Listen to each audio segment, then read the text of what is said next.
Hello, everyone, and welcome to the Categorically Romance podcast. My name is Brie, and today I'm joined by Heba Helmy. I'm so excited for her to be joining me today. She has her debut Harlequin Mills Boon historical debut, which I have read already. It's fantastic, you guys. The Earl's Egyptian Heiress.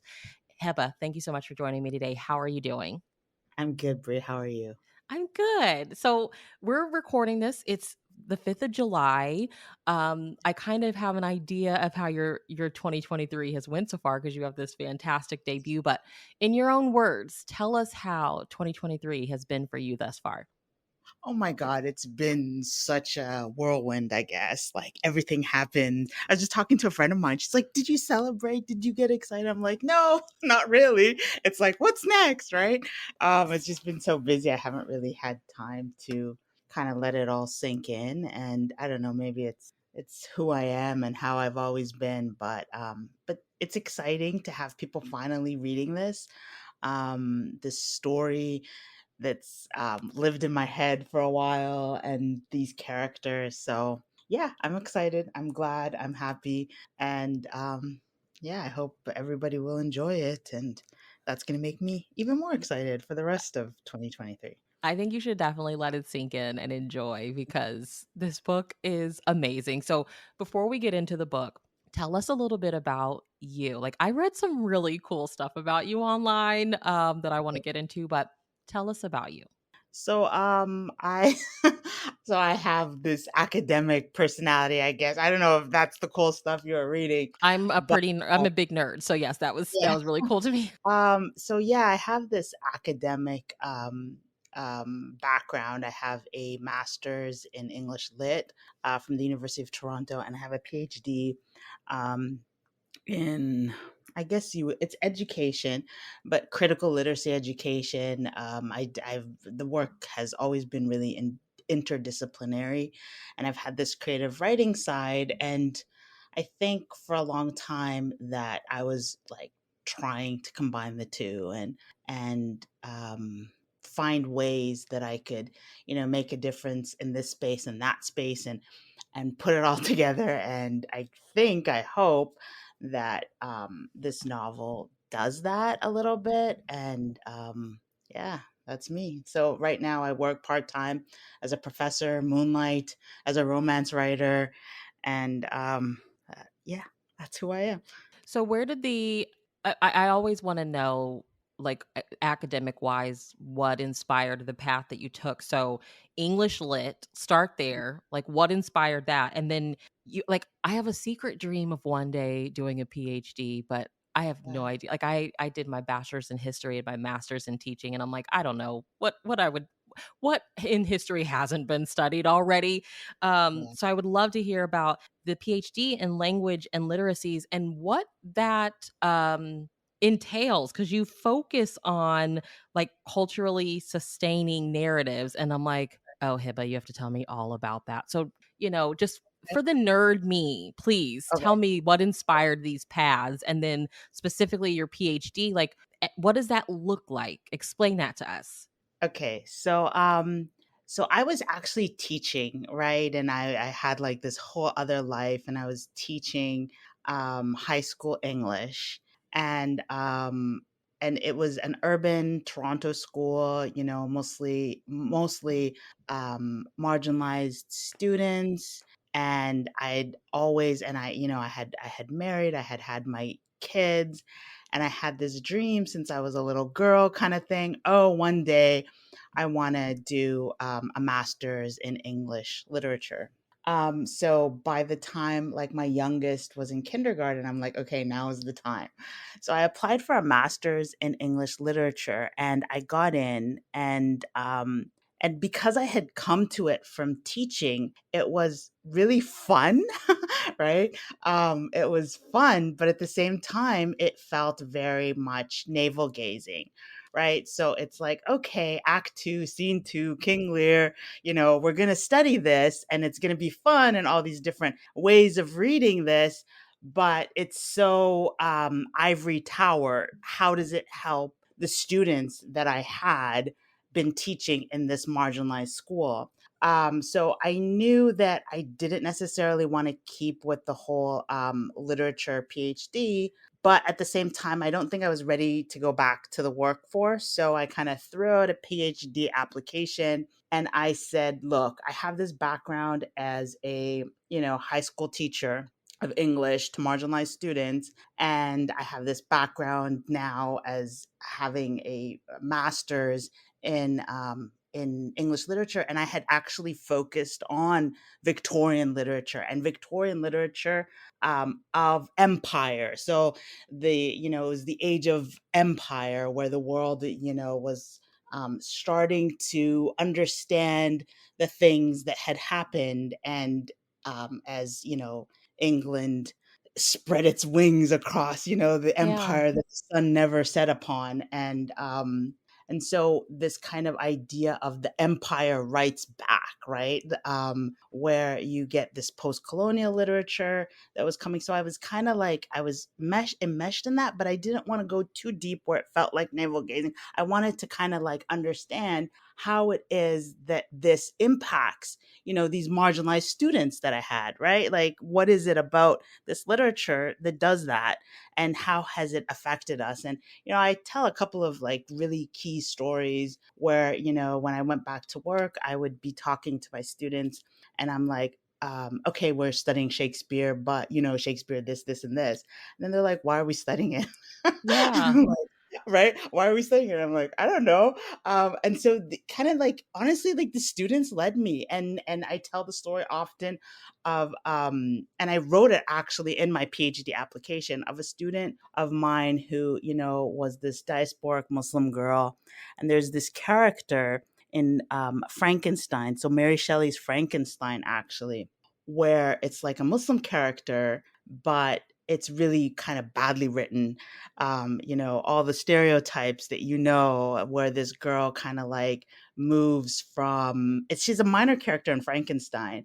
But it's But your student really noticed her. but my student noticed her. Yeah. And I was like, okay, this is this is true, right? So kind of like these questions that we're asking, this critical literacy, why are these stories canon? Why do we keep studying these stories? And to students who can actually be harmed by them, Yes. right? Yeah. So kind of these kind of questions came to mind. I wrote my PhD application. I got a fully funded. I won a really nice award for it, where I said, okay, I'm going to, kind of study this more, right? Post-colonial literature. What can we do about it? Can we change things for these students of mine? So I really found a way, I guess, to combine the idea of what narratives need to be studied and how we can kind of think of them, in new ways, if you will. And I ended up taking this character in Frankenstein and writing a YA novel where it shifted, right? So and I, yes, it's where I was like, okay, rather than just critiquing, what can we do to write things, news stories, right? Write ourselves into these narratives. So it was really an exploration. It was super fun. I had funding. I had a great supervisor. I actually like people who were with me were like, oh, struggling to get through their PhD, and I actually had a good time, That's right? awesome. Because you were so So excited about it. You were so fired up. I was, and it was fun to do, and to think about these things in a way that I guess was funded. I was like, everybody doesn't want to. I was basically I was basically paid to read and write, and that's really the dream. But it was academia, so it wasn't as well. I guess even publishing doesn't pay that well, but it was a lot of fun, and I feel like the experience of writing for young adults especially was super super enlightening and super underscored the reason why I did what I did, to tell these new stories to students who were like me and who were mine. So yeah, that's how the academic sort of played into the creative. Well, I will be a first year sixth grade English teacher this upcoming Wow. school year, and I'm doing a lot. I'm reading this book right now called "Teach Like a Pirate," and I mean the author touches on it a lot, but it's something I've heard a lot about is just students now they want to know how does this relate to my life. So I just love hearing that story and like your students and them kind of inspiring that path that you took, the journey, because it's like I ask all the time these classics that students have had to read for years. I'm like, why do they care about that? How do you relate it to their life? And then when you have that student that notices, it may be like a minute character, but they notice it, and that would be like them being represented in the story, and it's a negative thing. It's like we see all these books that get banned all the Yeah. time, but yet Yep. these classics are still there at the forefront, and it's like some of it's really harmful. So I just yeah, I've been thinking a lot about like you're supposed to relate, help them connect it to their real life, and it's like yeah, some of this stuff that we're asking them to read though is not nice to them. Exactly, and I think that, like, that was part of my dissertation too, right? Part of the work that we did, like, stories like, To Kill a Mockingbird, right? It's so highly celebrated, but a lot of academics and people have said it's really kind of a problematic tale, and when we do teach it, we need to be cognizant of the fact that this is a white savior story, and, and kinda trouble, and there's nothing, and there's I know America, it's a bit different than Canada, but that kind of like pushback around like critical race theory, for instance, or I don't know, like I don't know how political you want to get here, but this idea of stories that, if anything, right, if they don't necessarily need to dictate to students what they should or should not be thinking, but all stories, I think, should make students think Yeah. and question and not take things just kind of blindly, right? Or just kind of like nobody wants robots. We want our students, our children to have minds of their own, to think, to criticize, to debate, and we can't do that unless we kind of foster that at a young age. And so no matter, I think, the politics of it, that when we come down to it, you don't want your student to be someone who doesn't think, Yeah. right? Who doesn't question, who doesn't read.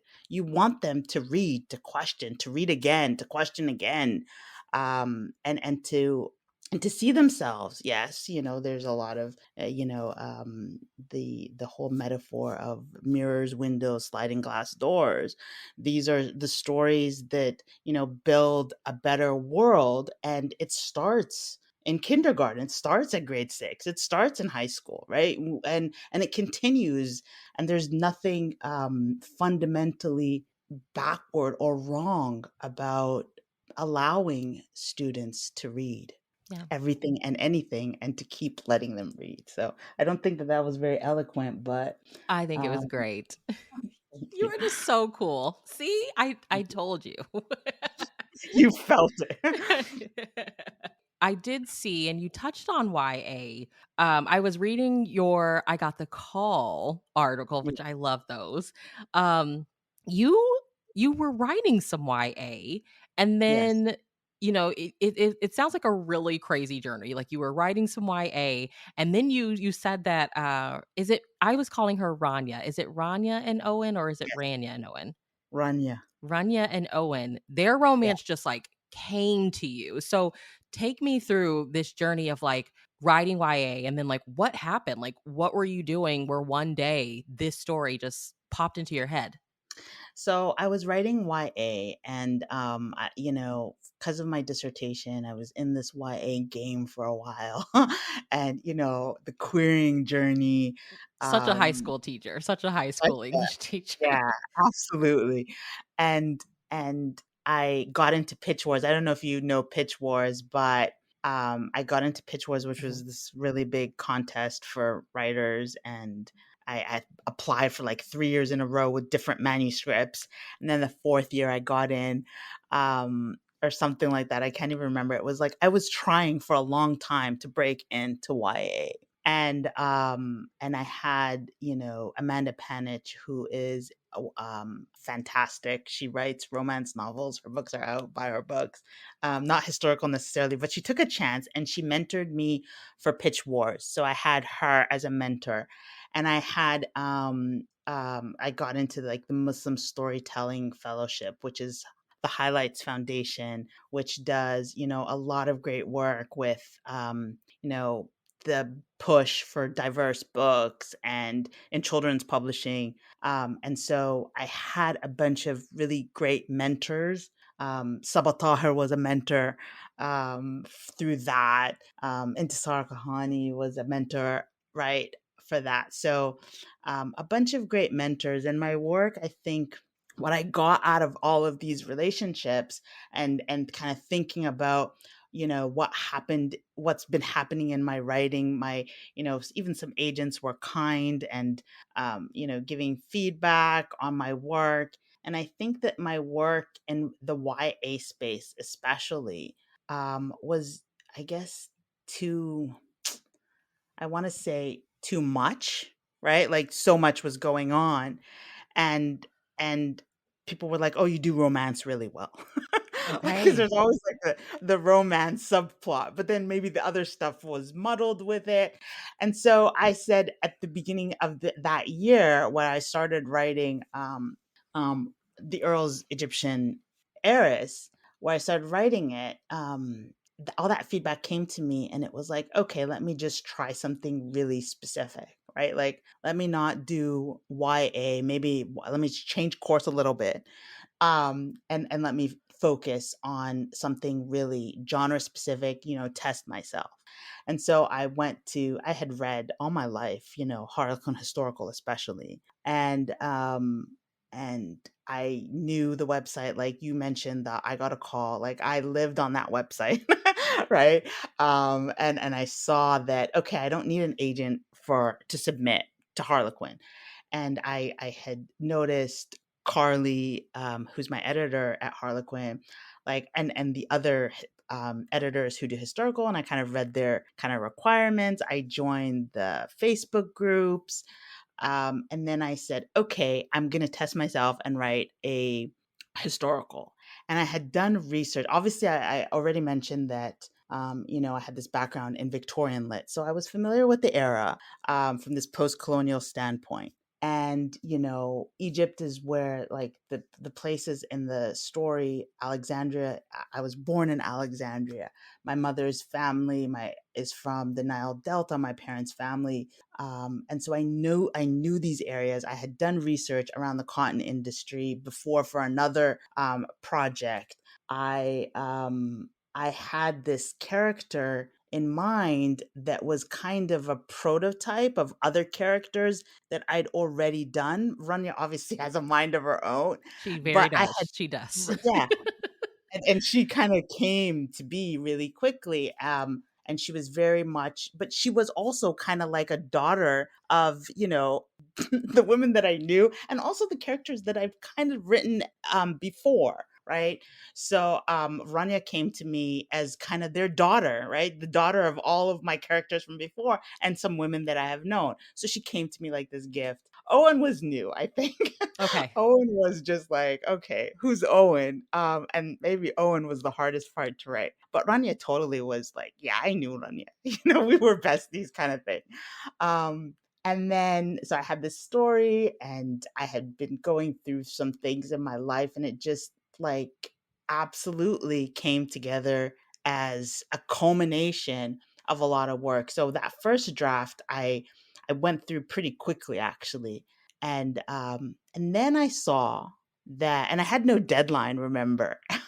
But then I saw there was this contest called Smooch Pit, and Okay. Carly's name was there. And I'm like, okay, this is just like fate. And so I kind of I submitted, and then Carly picked me. Like, I heard nothing. I kind of even forgot about it. And then I got this email that said, "Oh, Carly picked you." And then I was like super excited. The first call with Carly, I was like, "Hey, I actually wrote this with you in mind." Right. And I think the contest was like she was gonna look at your opening letter in the first 50 pages. And then Carly was like, "Okay, let me read the whole thing." And so so it was like a mess. And then but she read it and then she was like, "Okay, I want to buy it." So that's the story. And then when I got her notes and the editing, and I have so much to learn still, and because romance is really romance, right? So I've learned so much from her, and we went through a couple of drafts of it really quickly. And I'm kind of a slow writer, but it was such another learning experience. Honestly, like you think you've been writing for a long time, but it's a whole different ball game in like narrowing in and making the romance sort of central. And it was a lot of fun. So I Yeah. hope people like it. So I have so much that I feel like is going to be kind of all over the place, but I promise I'll make it make sense. So before I get into like the book stuff, like you mentioned you always read romance and like you mentioned historical. So is historical like your first love of romance, and like what is it about historical romance that you've always enjoyed? I feel like as a little girl, I like we like even like I'm totally betraying how old I am now. But a friend of mine, we lived like I grew up in a place in Canada that's pretty rural, and we didn't like the local library was kind of far even. And so we had like a bookmobile. I don't know if you guys have those there. I don't even think we have them here anymore. But it I was like would a die if I saw a bookmobile. I wanna see right. one so bad. Oh my gosh. Yeah, it was so it would come, like, I can't remember if it was every week or every 2 weeks, and I would, like it was like I was in the 6th grade reading this stuff. And my parents, they're immigrants, they don't know what I'm reading. Yeah. So I would go to they had, like, the books out, and I would pick out these books. And what I really loved about historical, even back then, was the fact that, it taught you something, right? It taught you it not only did you get a good story, but we learned something about something in the past. And I think for somebody growing up in a place that's rural, kind of removed, maybe a little bit boring. These were adventures that took you not only to different places geographically, but also different time periods that you could learn from and understand. So I think that even I would say that my interest in history came from reading historical romances. Yeah. Um, and then obviously when I got older, I was reading a lot of YA, right? Just because, that's what my students were reading, the YA. And I think that the romance was really central. The thing that I liked about that was the romance and the romances in these stories. And I thought, this is really exciting. And what does it say? What does it say about love? And what does it say about identity? And it just kind of generated questions because obviously there's the commercial aspect. Now I know that. But at the time when I was reading it and the popularity of some of these stories, I think that it was really interesting for me, right? To kind Mhm. of like to think about what is I didn't know it was marketplace too, but what is the phenomenon? Why is, Twilight really big? Why is the not necessarily the 50 Shades. The 50 Shades were a bit later, but Twilight, for instance, That with was a game changer. It got yeah, it so many was. people to read. Yeah. Yes, and especially, like, these girls, these teenage girls that I was teaching at the time, it really kinda, like, prompted questions that, I don't think I have the answers to necessarily still, but it definitely spoke to a need. And, yeah, that's how I kinda got into historical romance. And now I read it, obviously, because I still need like when I my reading habits, I guess the older I get, they actually get it's hard to I've read a lot, like I Yeah. was reading, a book a day kind of thing since the fifth grade. Like I've been reading a lot all my life, and it's hard to kind of grab my attention now. So I need something that's going to be an element of history. I need something extra from my books, if you Yeah. will. I need history, maybe something speculative, something like super fun. So I can't, I don't want to diss anybody, but it's hard for me to get into like a contemporary in a small town because, yeah, I'm like, okay. But if you put a ghost, then I'm like, Yeah. okay, This is different. Yeah. this is Especially when different, you've read right? so much of it, you read so much. And I think romance readers tend to just naturally we read quicker because I think you read Yes, so much of it. I've heard so many friends have said the same thing. Like, I still love it. They're not going to read anything else, but it's hard to like surprise them. But I think there's also so much joy in like the comfortability of like knowing what you're going to get. absolutely. So yeah, I that makes total sense. And you know, I think I'm on the like I love history and I always question myself, why don't I read more historical romance? I think I but when I saw this book, when I saw Ranya's book, I was like, okay, this is different. I want something different. Like I can't do too many of the like ball gowns and big dresses cuz I'm like I know where I would have been at this time period, and it's hard for me to, like, not separate that. Does that make sense? But It but does. when I see books like Runya's, and especially her as a character who's very aware and acknowledges, "This is what is going on in the world," it's like, "Yes, girl. This is this is what I need." Yeah. Even, like, the whole Bridgerton effect, right? Mhm. Like, the whole, like, diversity that Bridgerton is bringing the series and whatnot, and there's been, critique and I see both ways too, like, you don't like yes, the world is gonna be hard, but also the fact that now what's nice kind of, I think, about the Bridgerton books is that, like, obviously, they're all still set in England, right? Mhm. But but there were women of color in other parts of the world doing well, Yeah. right? And so this kind of narrative of the brown women or the black woman who only need to be um, the maids or saved or something like that. I think that there needs to be pushback against that as well. So on both sides, like I see it, Yeah. and I know, and the point is that we need more stories, right? The more stories we get, the more we can have a clear picture of the world, and also, speak to injustices that were happening.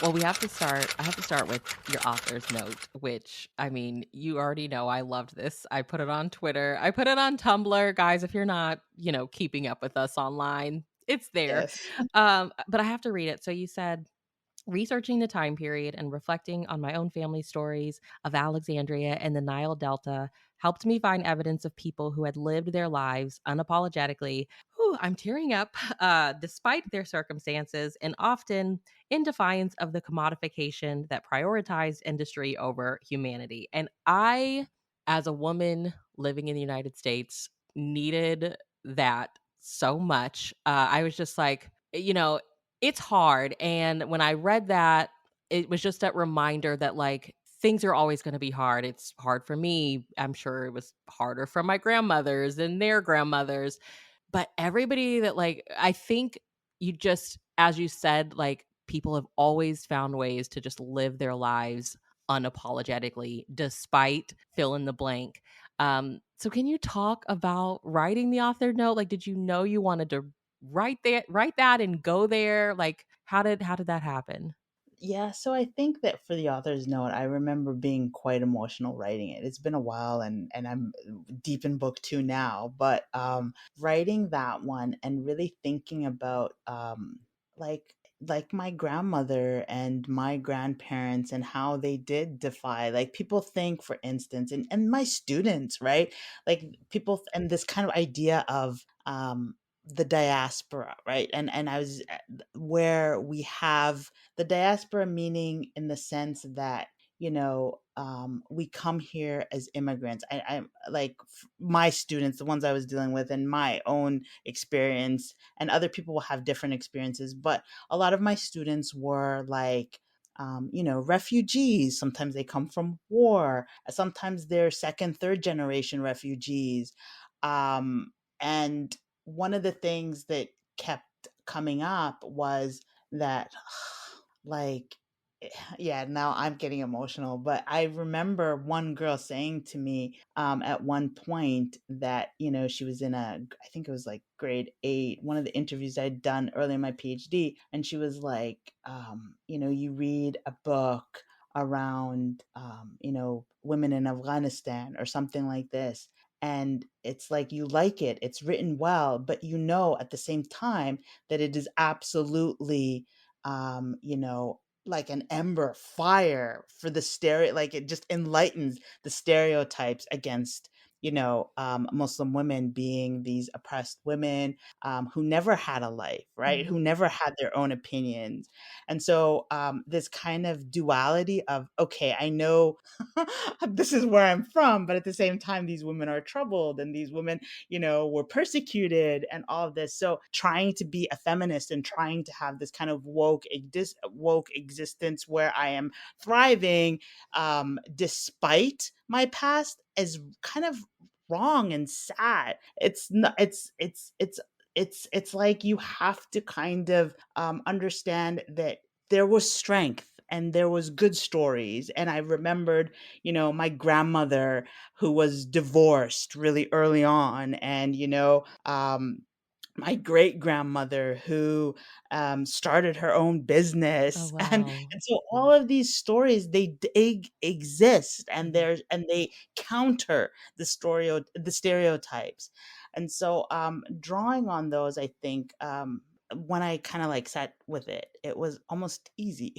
You could find these stories in your own life, and if you travel back and kind of think about, well, what did these women do differently, and why did they succeed, and how did they affect me? And so, prioritizing those stories of these women who were strong, and the men who supported them too, right? Yeah. The men who kind of like backed down and said, yeah, my wife or my daughter is going to make something of herself on her own, and I'm going to support that. And I think that that existed and happened, and there's stories that prove it. So I wanted to highlight that. And Ranya in the story, she's super proud, right? Super, super She proud. is. Yeah, she And is. she goes and she travels, and she gets on that boat, and she looks for her brother, and she saves her father. And it's a testament, I think, to that spirit that existed, even if people will want to tell us stories otherwise. Yeah. So yeah. So you just touched on a little bit, but I just realized like we haven't actually shared what the book is about. So give us a quick elevator pitch. Like how would you describe the book to someone who hasn't read it yet? So I always say it's Bridgerton season 2. That's Okay. the idea of, Bridgerton TV season 2, where you have, the Kate Sharma with the Indian sort of background. So I think it's the East Indian Trading Company, where there's that history of colonialism and whatnot, in the trade between the U.S. Sorry, not England and India, right? So Bridgerton season 2, when this girl kind of coming from India, where we have Ranya coming from Egypt, and then North and South, which is specifically the cotton industry. And I don't know if you watched North and South or read the books, Mhm. but this idea of North and South, with Ranya's brother is missing. North and South has a brother that's missing. So there's parallels, this idea of pride. Yeah, so Bridgerton season 2 meets North and South with an Egyptian heroine. The meet cute between Ranya and Owen is one of my Yes. favorite meet cutes. Like I love when two people are inevitably supposed to meet, but they meet accidentally and they Yeah. don't realize they've met kind of thing. I love that. So when you said Ranya, the hearing you say that like she came to you and then you kind of had to figure out Owen, which is it's hilarious because she's so strong and smart Yeah. that makes total sense. I can totally see her just like showing up like, "Hey, Hiba, I'm ready for you to write my book." And then you Yeah. be like, "Well, you have to love somebody." So let me figure that out. But like how did that meet cute come to you? Cuz I just thought that whole like first chapter was just so brilliant. And it didn't even for some reason, it didn't even register to me until I got to his chapter that I was like, Yeah. "Oh, this is you." Okay. Like it was so great. Yeah, a friend of mine, one of my she doesn't read historical romance. She's one of my academic friends. She's reading it now. She texted me last night. She's like, "I'm cheering for Iskandar." And I'm like, Yes, yes. "We're the same guy," but she doesn't realize it Right. yet. And I'm like, "Okay." I was team him, and then I was like, "Oh, this is Right. Owen." Yeah. So, I think that, like, just if you've ever been to Alexandria, I should post pictures, I don't know. But it's Alexandria is a city that's like anywhere you are in the city, you're 5 minutes away from the shore kind of thing. Like it's like this long it's like a long city, right? Where everything is just near the water, which is the Mediterranean comes in, and they call it the Corniche, which is like these rocks. Sometimes it's like a balcony, not a balcony, but like a fence of rocks you can sit on.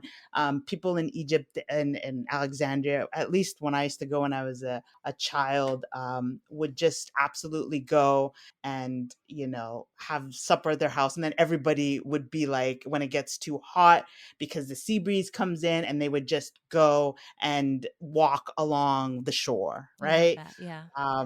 So that's what the city looks like. And when I was growing up, I was like, everything happens on the shoreline. You could see people falling in love right in front of you. Like, like people passing, people coming. It's kind of loud depending on the time of day and the day of the week. And this is very obviously a modern sensibility. So I had to like take it back a little bit. But I feel like that kind of scene of him coming and him being there and her having this plan and feeling kind of a little bit ashamed of this plan. She knows she needs to get this deed back. She's contemplating it. And then, someone steals something from her because people lose themselves on the Corniche while they're just staring out into the sea. It's beautiful. And, if you're depressed, you go there, you get happy. If you're like happy, you go there and get inspired. The water is just so soothing and healing and inspiring. So I knew it had to take place there, and Mhm. I knew who she was. And then I'm like, okay, what happens to her? And then she gets this dress stolen, and then obviously this laborer comes in, and he's all that. And yeah. It's a good meet cute. I liked it. I feel like that's when we talk about it coming to me like a gift. That meet cute came to me like a gift, and then things spiraled after that. So Mhm. so yeah. The book, the there's so much sparkling, delicious conflict in the book. Like Ranya has hers. I mean, she's looking for her brother. She wants to basically save her father. She's so proud. And I love how she's constantly reminding herself of who she is. I'm a Cotton Pasha's daughter.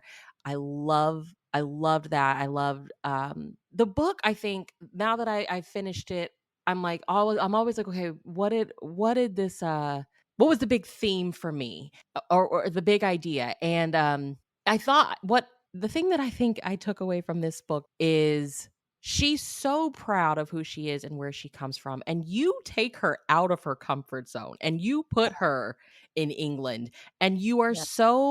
you so smartly use words are just thrown at her like so casually or like around her like people would be talking as if she's not in the room like oh yeah Yeah. our guys go to these savage lands all the time or barbaric and like she knows when to step in, and then she knows when to just kind of chill out, but she always reminds herself of who I am, and I thought, like, it goes back again to being, like, a person of color. Like, one of my favorite memoirs is called Negroland by Margot Jefferson, and it's all about how she grew up in the wealth of Chicago, but when they would venture out, you're still a Black person, right? Like, Yeah. you can go in, and that's how it felt. So, like, was that something that you were aware of when you were writing, or just, like, how did you, because the conflict, that is like, there are scenes that were, like, tough to read, like, anytime she was with the Countess alone, Yeah. or, like, there's this one of my favorite scenes is her with Charlotte and, like, a group of other girls, and that's when she Yeah. kind of stands her ground against Charlotte. I loved it. But Yeah. capturing all of that, how was that for you? So it's interesting because this idea of you know, you mentioned theme, and I mentioned earlier that the diaspora, this positionality of being not completely in a place and time, right? So somebody like, I know I shouldn't be reading reviews, but somebody early on said the parts in England were clunky. Mhm. In one of the reviews, and I was like, "Yes, they're supposed to be clunky Yeah, because you're in her POV, and she's not home. she's not She's not home. comfortable. Yeah. She's not safe. She's doing something that's totally against everything that she's ever known." And that is exactly how sometimes, even, you know, I've been in Canada for how many years, or, you know, you've been in America for how many years, and our generations before, we don't feel at home. Mhm. That kind of positionality of not being, and honestly, even like, even for my students, even sometimes in their home countries, they don't feel at home because they've been out of that too, so they're in this always constantly. That's the condition of the diasporic person, where they have this, you know, years of generational trauma perhaps, or Mhm. nostalgia for a place that they've never been, and this kind of like removal. And so this idea of what is home and where does it, like, even in Alexandria is not her home. And she's from the Nile Delta, and in the Nile Delta they've kind of kicked her out of her home Yeah. because of, you know, the commodification, and that kind of speaks to the commodification of the time, where, you know, people need to eat. Yeah, they're using their land to just, you know, feed empire, right, send cotton to Britain, but they're starving sometimes themselves, and for paltry profits, that they're, and then they kind of treat, that her town treats her father badly, right? So even like this idea of hope, like, she needs to keep reminding herself of who she is, and she is very proud, and it's hard for her to accept the fact that, you know, that Owen wants to help, that he is gallant, that he tries to, um you know, give her and supply that, and she doesn't want to take it. She right? She's like, I don't need it. I want to be proud. I am proud. It's who I am, you know, the sense of herself and her family and her background that she holds on to in a way, and despite circumstances that have really been difficult for her. And that absolutely is what I was going for.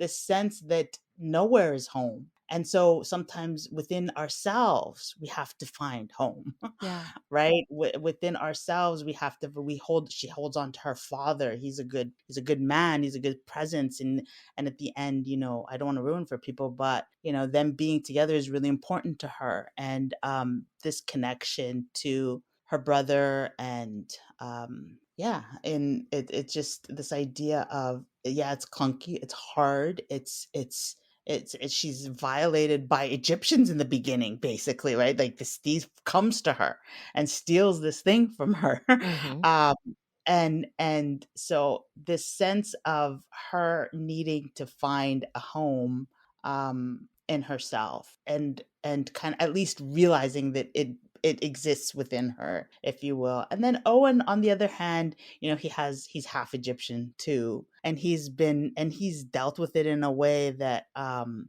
that I think for Owen, it was important to me to not have him be 100% a like a white man. I didn't want to write another savior story either, right?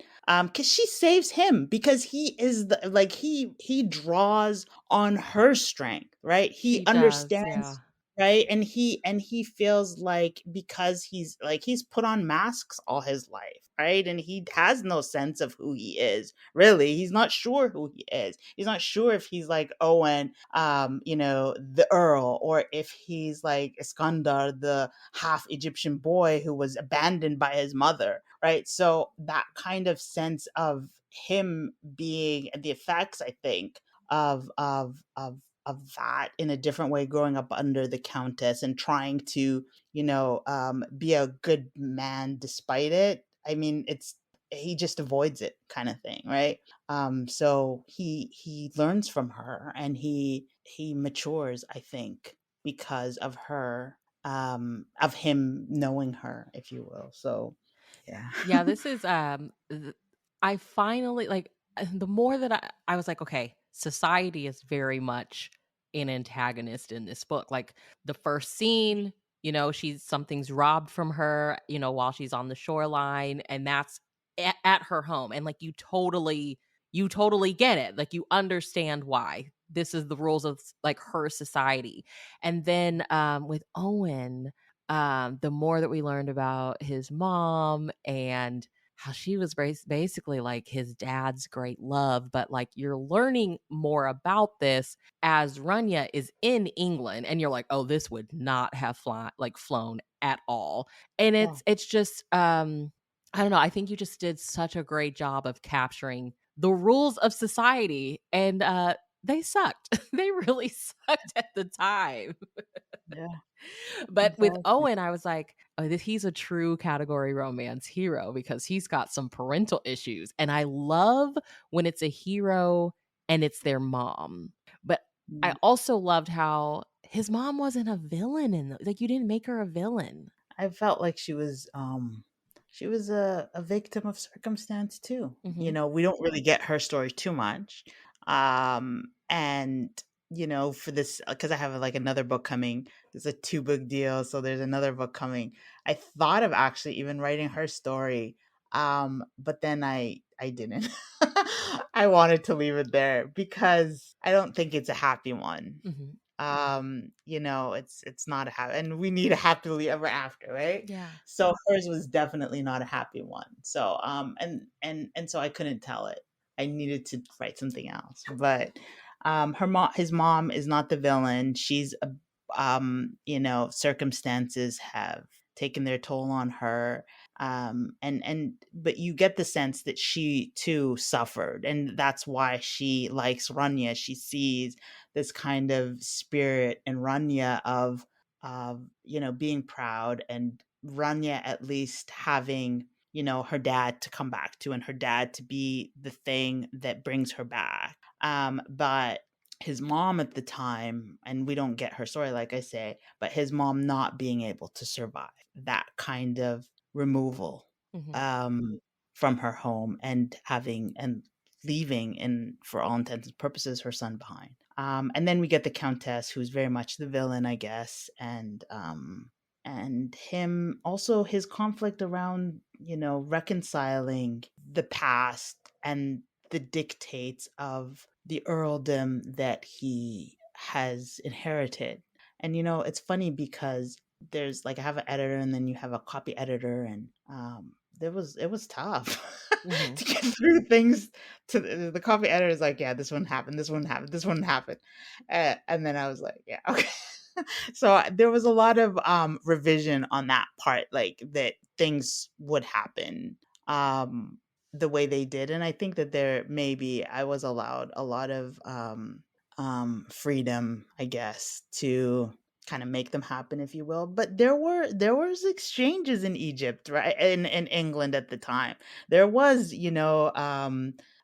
con industry. There was children who were like, not the right parentage, inheriting these titles. Like, there's evidence of it. Maybe not um as as abundantly as romance novels would have us believe, historical romance novels would have us believe. But I think that it might not seem like it's grounded in a reality, but there are ways to think of it as being grounded in reality as well. Like, it wasn't so out of the loop. So, yeah. I have to ask, so one of the so there's a couple scenes that I wanna mention. So, one of the one is when, she's, like, wanting to ask about her brother, but he also takes her to where the workers are, and Yeah. she kinda gets to see firsthand the conditions that they're working in, and they have this conversation, which I just thought was one of the best conversations I've ever read, and it just kind of is her going off, like, look at the conditions that you guys have these people working in, and they're going to make these beautiful dresses that basically your mom and her friends will wear one or two times, but like we're the barbarians. And Yeah. I just thought, I was like, oh god, that's so right. But like, was that a scene for Owen, or was it like a wake up call for Ranya? Like, talk about writing I those scenes. I think that those are social commentaries that I wanted to make, Okay, right? yeah. And there's that one, and there's the one at the dinner table where she's having, and the one in this beauty salon too, I Hmm. think, where the countess is like, "Yeah, this is what you need to look like," Your and unruly curls and, yes, your skin tone. I was like, "Oh, she is yes. awful." Yeah. So this idea of what beauty standards are, what they look like, and how society has placed them upon girls and young ladies and women who are reading, and I want this, those are very, I think those comments that you've picked up on are absolutely um tied to commentary that I wanted to make, Mhm. and that felt right, to sneak them in. I'm so glad My you did. editors were like, oh, my editor's like, "Oh, it's about the romance, about the romance." Yes, absolutely, and this part of it is snuck in But these too. 2 So, they could not have had a romance without her bringing that awareness to him. I think it would not Runya would not have chosen Owen if it didn't click for him. yeah. Yeah, and him being this like, "Okay, my dad handled the business," right? And him, well, if you're gonna be a proper businessman, then, you need to know your product, you need to know your workers, you need to know the conditions that they're under.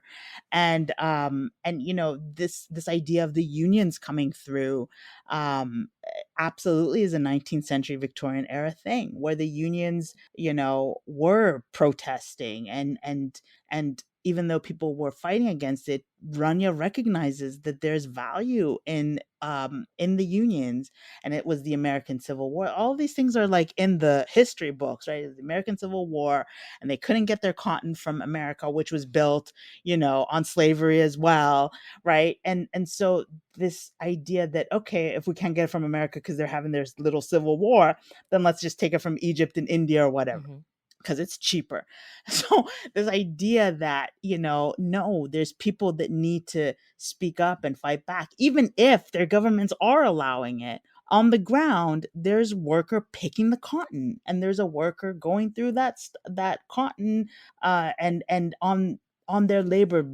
On their labor, this stuff is built, and you don't think about where this stuff is coming from, where your clothes are coming from that you're just tossing aside. And so thinking about that, and recognizing, the standards that you hold high and dear and mighty need to be challenged. And so she makes him, I think, aware of, she teaches him critically. And yeah, and I those are my bits. Like, I wanted the reader to know those, and to be inspired by them. but Hopefully. you have a lot of swoon in the book, like, a lot of swoon. So, one of my quotes from Owen is, I he said, "All I want is to spoil you, Ranya," and I'm like, "Yes, you do, Owen." And he says, so you have, Ranya stood and smiled, scrutinizing him. "You are a good man, your lordship. I want to be for you." He didn't know where the words came from, and I loved the scenes. I mean, and this is another, it leads into, conversation, but, um them reading together, I was like, "That this is such an intimate thing," and then she dances for him later on, and I'm like, "Dance is such an intimate thing," and I'm like, "There's so much conflict going on, and you still manage." Even him, like, he was always the one, like, sneaking to come get her, like, she was like, "Okay, I know the rules, I don't wanna get anybody in trouble." It's always him coming to the cottage to get her, and it was just so intimate, so, how did I guess my final book question is like, how did you balance both? I think, my editor was excellent. Shout out She's to always editor. like, "Yeah, yeah, that's the editor." She's like, "Okay, they need to they've been too far apart. Heba, they've been too far bring them back together. How are you gonna bring them back together?"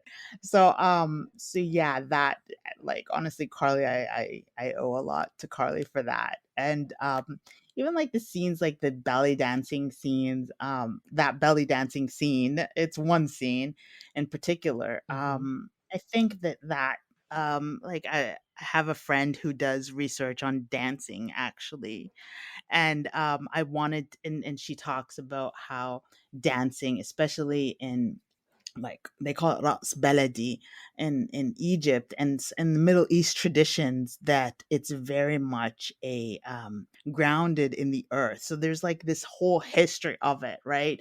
And it's very visceral. It's a very visceral expression of nationalism and country and home. And so the dance. So for me, like, as kind of like this Egyptian who's lived all her life outside of Egypt, like, I can't dance.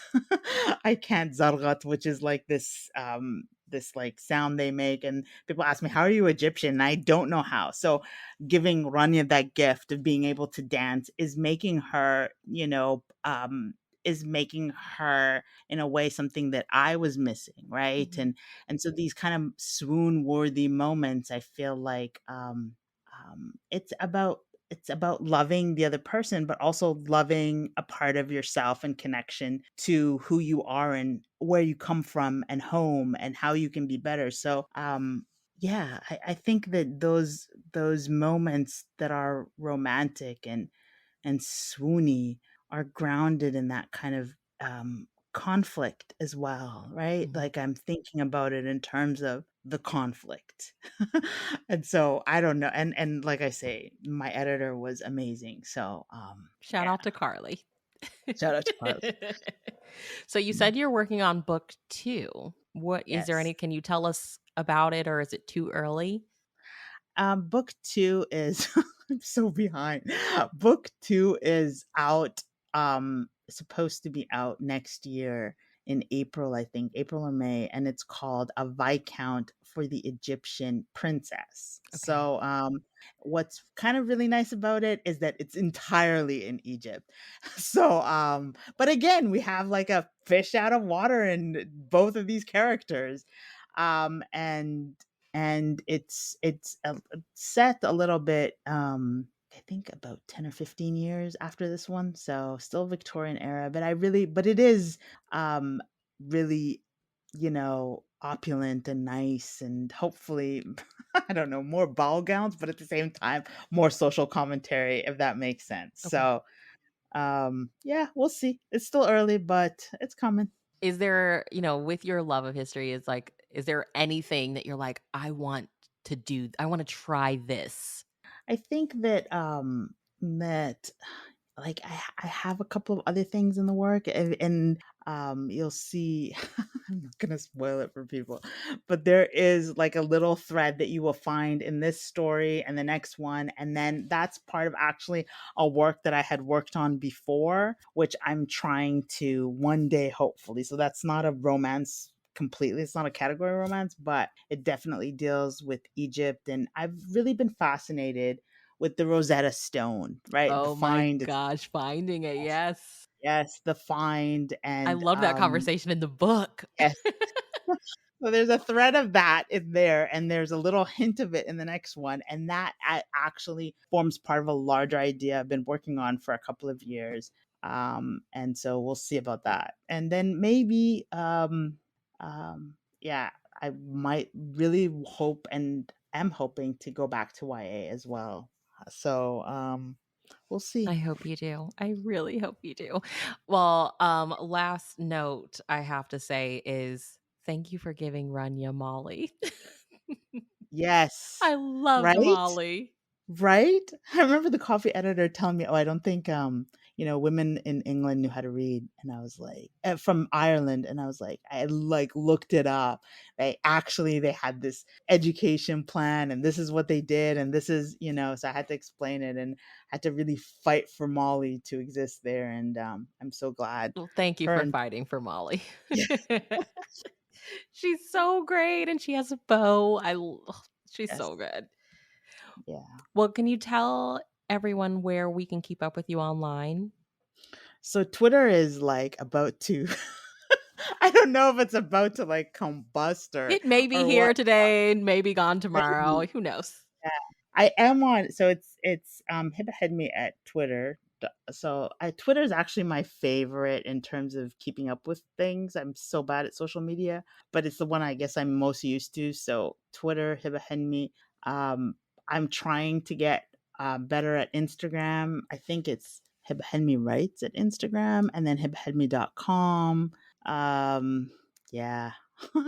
I'm there. If you search me, you'll find me. Okay. Well, I will have links to all the places where we can keep up with you. I'll have links, listeners, where you can go get your copy of the Earl's Egyptian Heiress. It's fantastic. I cannot wait. You said April of next year. We'll be counting down the days. You'll have to come back.